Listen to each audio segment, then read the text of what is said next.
I wished I had known that you really shouldn't do it more than quarterly. I was doing it pretty regularly, so I was in a state of joy and happiness for a year, but I also then went into kind of a dark period.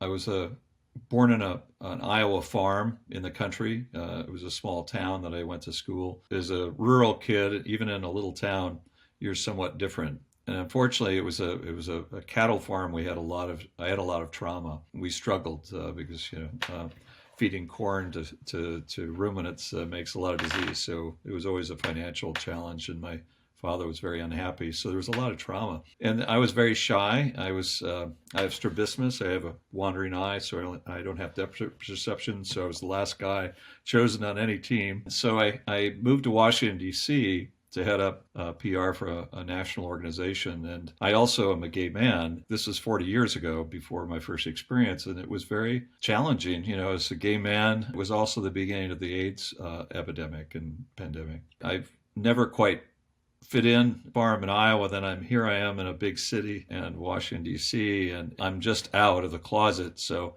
I'm still kind of trying to find my way. I was kind of shy and I didn't quite know how to interact with people. It's an awkward time. I felt very alone on a lot of levels. I was exposed to psychedelics more from a recreational aspect 40 years ago. It really wasn't seen as, say, a medicinal or from a healing perspective. It was really in that period more recreationally oriented. But there really wasn't the research or the awareness of psychedelics and healing. I approached it just from purely a recreational, but also probably an escape of a very challenging time as friends were dying of AIDS. We were all kind of like, there was a lot of judgment. It was the Ronald Reagan period, where he wouldn't even talk about AIDS. Of course, the drug war was pretty heavy duty. And so it was a challenging time, and there was a lot of stress, and it was definitely an underground period for psychedelics. I was really kind of looking to probably escape a very challenging time. I had overheard or people talk about MDMA or ecstasy, the club name. Fortunately, we were able to acquire some pure MDMAs, but it was really more to probably experience this thing that I've heard a lot of people talk very positively about, but also I think at the time I was really searching for escape from a lot of emotional pain that I was experiencing and the sense of judgment by others. The family that I was out to, some people at that point really couldn't quite understand. They said they accepted me, but at that time they really didn't know how to even talk to me. So it was a very lonely period. And I had kind of pre-plotted by acquiring some MDMA on a trip to New York City with three friends, gay friends from Washington, D.C. And so I kind of pre-plotted to acquire some so we could experience it on the dance floor in New York. It was, again, about probably 40 years ago in the early 80s. It was in an infamous club called The Saint, which was a very infamous nightclub in the gay movement in New York City that used to have a planetarium dome over the dance floor. Unfortunately, this was the last party. So I was able to experience this last party. Unfortunately, they had removed the dome, but it was still a profound experience. So I was with three friends from Washington, D.C. There were four of us on the dance floor, and we took the MDMA, and within about a half hour, I felt this rush of energy, up through my scalp and into this very euphoric state, which I understand why on the dance floors, they call it ecstasy. It was a very ecstatic experience. And dancing with three people that I really cared about were friends from working in Washington, D.C., and we traveled here to New York City. When I remember telling one of my friends, I said, I don't know if I like this. It feels too good.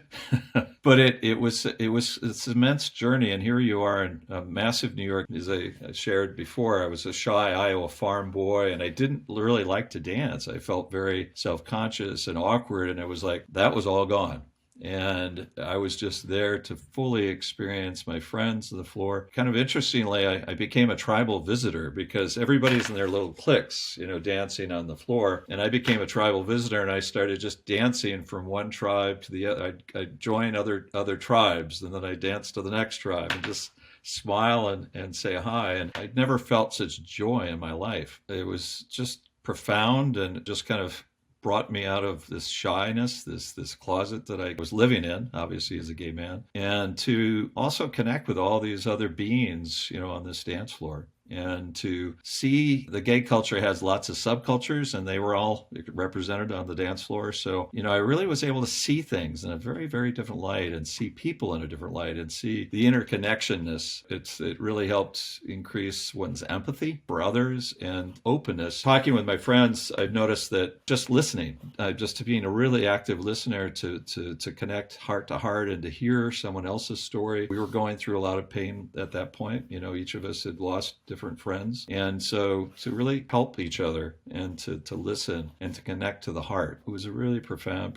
experience. This experience plus many others, and I've done quite a bit of MDMA or ecstasy over the years, that we don't connect everybody on the dance floor. I'm excited that I know that MAPS is planning to do some research on group therapy, where I think that doing it in group is a very profound experience because you mirror each other, you help each other see each other, and things come up, and it allows each of our inner healers to come out. And I really feel I got a glimpse of kind of my inner healer that night. And it was a really, really profound and beautiful experience. It led me to want to do more of this particular substance in the future. And so I did do many over time. And I just learned, I'm 40 years later through a MAPS Psychedelic Fundamentals course, that you really shouldn't do it more than quarterly. And I didn't know that at the time. I wish I had known that, because I was doing it pretty weekly, because it was a difficult time. I think we were processing our own PTSD at that time. We weren't conscious of it by any means, but we were dealing with a war of sorts of judgment against us. Friends were dying. No one really was even, Ronald Reagan wasn't talking about AIDS. It was a very difficult time. And so we were processing our grief and processing, I think, our PTSD in real time. My greatest takeaway from the experience would be that I think we each have a healer within. We don't give ourselves enough credit. We always give our power, our healing power, our medical care, et cetera, to somebody else. And I think we have an innate healer within. Also, healing in community is a very powerful thing, and that we should be doing more of that.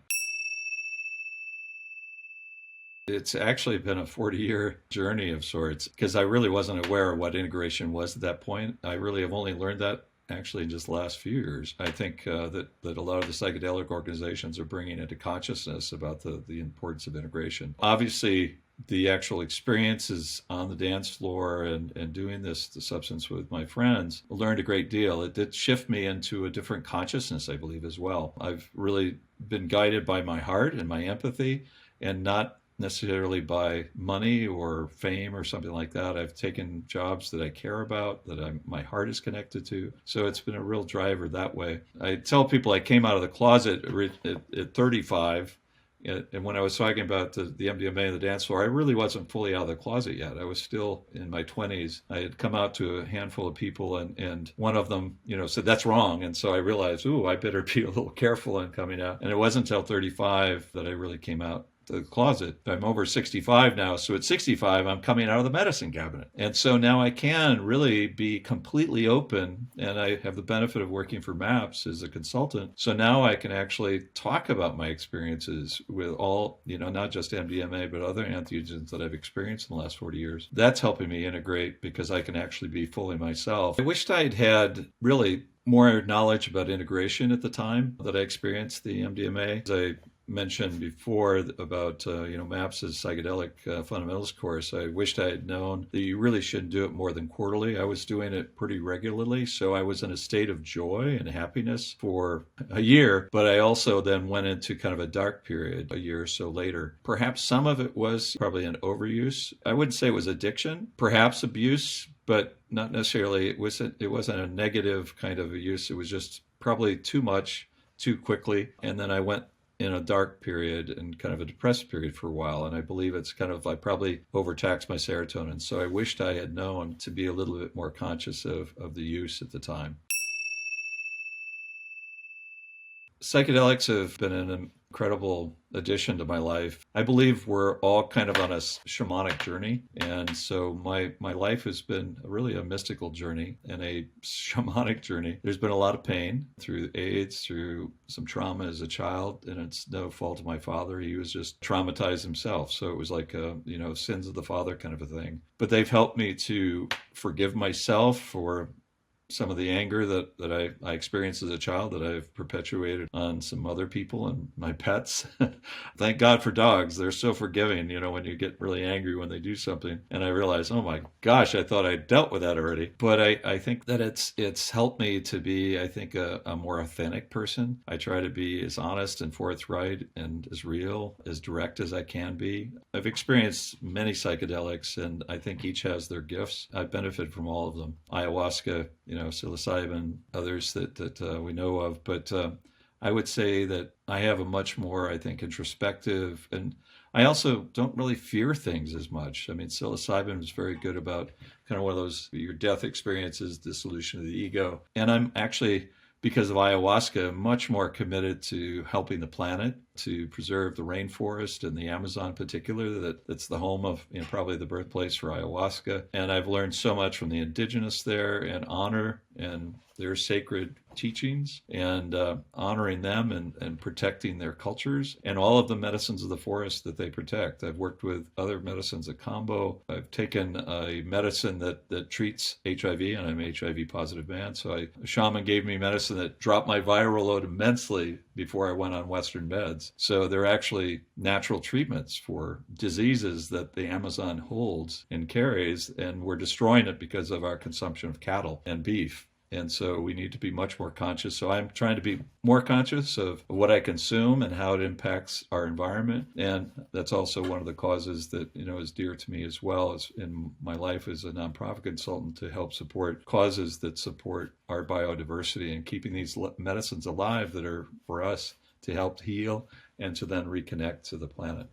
I think it's important to tell my psychedelic story because it has had such a profound healing for me personally, and for a lot of people I've seen experience it. And I know there are lots of people that are exploring and working to heal deep trauma. And I do believe that we're at this very critical point in our planet and consciousness that we need healing, deep healing. One time I went to a meeting years ago. I said, what? I'm here to help save the planet. And they said, planet's going to be fine. It's the people you got to worry about. And so as an environmentalist, having worked with a lot of the major environmental organizations, I'm here to help the planet, but the reality is it's the humans we've got to fix to help save the planet. And so I still continue to work environmental causes, but I believe that this work and, MAPS's role is kind of the spearhead of this whole psychedelic renaissance and healing for all is a kind of a sacred mission, and is just as much as helping to save and regenerate our forests and heal our water. As a man who's gone through this environmental, I worked for Greenpeace on Chernobyl, which blew my mind, that started my environmental consciousness. I believe that the planet, is a living being. Unfortunately, unconsciously, we're kind of the cancer eating up the poor thing, but it also, the planet has AIDS. It's the water is the blood system, the blood and so forth, and it's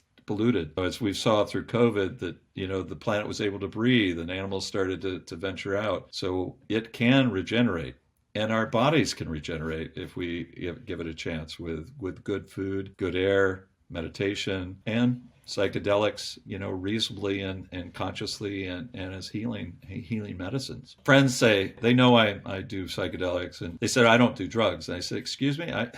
Actually, I do medicines. You do drugs. Mine are medicines of the forest. I think we have to reframe that these are natural medicines that our ancestors used, and now we're kind of reclaiming. And one other aspect is working for Greenpeace. Their flagship's called the Rainbow Warrior, and there are prophecies all over the planet that eventually man begins to destroy the planet through greed and exploitation, and Rainbow Warriors return to help save the planet. Rainbow is everybody, not the gay movement, and they help bring back the Indian way of medicine, and that's what's happening.